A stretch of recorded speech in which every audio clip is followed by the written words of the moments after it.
dilberim Körgevni keldim sağınıp Sen şahı alem men gedem Körgevni keldim sağınıp İşkında dilber zaur zaur Yığlab yürüp men eynigar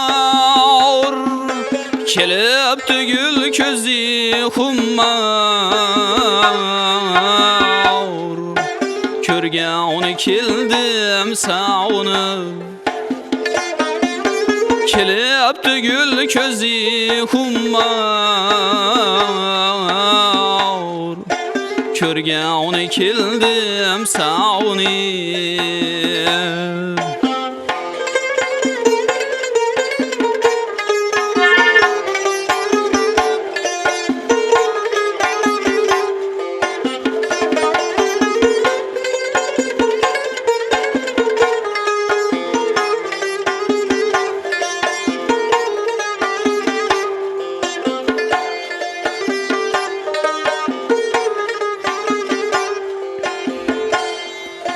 Tenis recanım sen idin Hoş mirbanım sen idin Tenis recanım sen idin Hoş mirbanım sen idin Şirin zabanım sen idin Körgevni keldim sağınıp Şirin zabanım sen idin Körgevni keldim sağınıp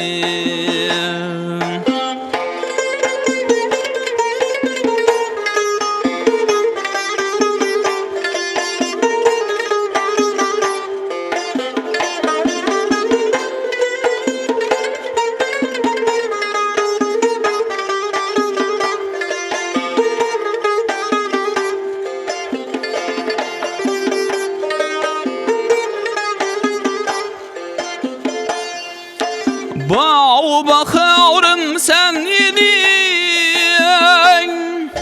Köz okumarım sen idin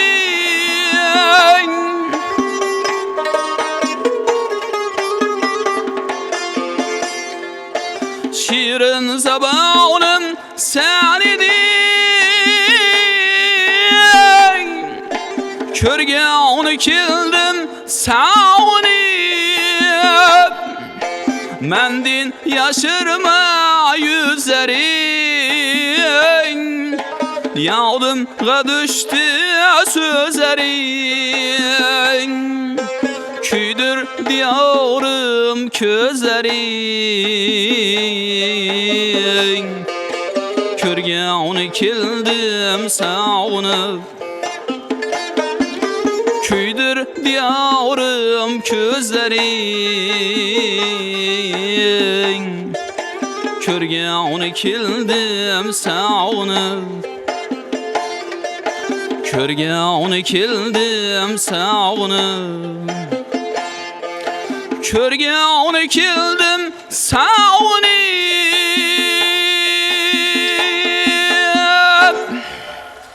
Rahmat, salomat bo'ling. Jonli ijrolarda dasturimizni go'zal kuy qo'shiqlar bilan davom ettirgan mehmon san'atkorimiz, yosh va umidli iste'dod iqtidor egasi Azamat Qodirberganovga tashakkur izhor qilamiz. Endi baribir ustozlarni san'atiga, ijodiga bir murojaat etmasdan ilojimiz yo'q. To'g'rimi? Mana siz ham ustozlarni ijodiga murojaat etib, ustozlarni san'atiga bir mehr qo'yib, ana shunday ijrolarni taqdim etyapsiz. Bu ham bo'lsa, shu o'tgan buyuk hofizlar, buyuk san'atkorlarni bizga qoldirgan merosiga mehringiz baland ekanligidan darak beradi. Keling, shu o'rinda ustozlar haqida bir suhbatlashsak-da, san'at borasida, san'at sohasida aynan mana shunday ijrochilik yo'nalishlarini, uslublarini kimlardan o'rganyapsiz? O'zim men san'atkorlar oilasida tug'ilganman. Ergashbek, Ravshanbek, Jumaniyazovlar, aka Jumaniyazovlar desa qo'shib birda taniydilar ko'pchilik.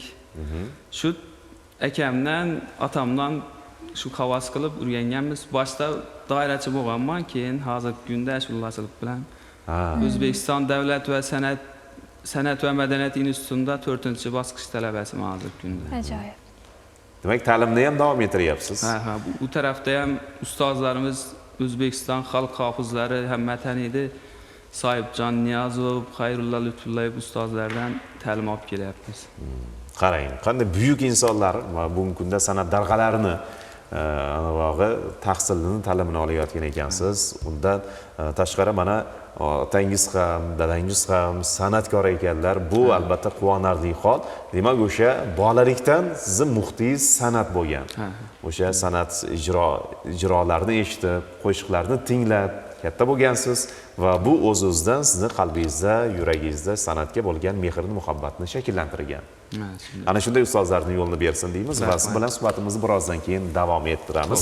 Rahmat kattakon. Ustozlar haqida bejizga so'z ochmadik Mehmonxon, chunki inson kamolotida, inson unib o'sishida, jamiyatda o'z o'rnini topishida, biron bir kasbni egallab, shu kasbning yetuk mutaxassisi bo'lishida albatta ustozlarni, o'qituvchi pedagoglarning hissasi, o'rni juda katta. To'g'ri aytasiz. Ota hayot beradi, ustoz esa yashashga o'rgatadi. Tug'ilishdan ko'ra yashash qiyinroq degan O'tkir Hoshimov.